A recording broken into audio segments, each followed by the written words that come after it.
Jutros u 8:24 u rejonu Fruške gore uhapšen je Goran Hadžić. Srbija je ovim završila sva najteža poglavlja u saradnji sa Haškim tribunalom.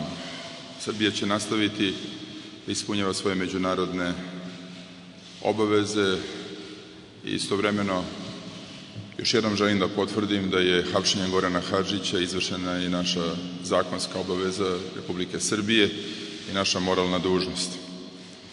Smatram da je saradnja sa Haškim tribunalom postojala kao veliki problem u državnoj politici Republike Srbije u svim prethodnim godinama.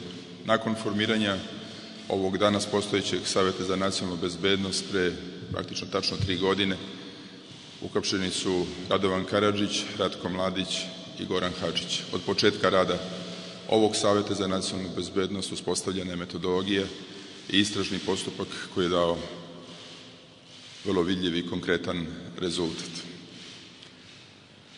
Savet za nacionalnu bezbednost je institucija unutar koga je radio i akcioni tim i ovom prilikom želim da čestitam svim pripadnicima akcionog tima na izvršenom poslu, kao i pripadnicima Bezbednosno-informativne agencije koji su izvršili hapšenje jutros u rejonu Fruške gore.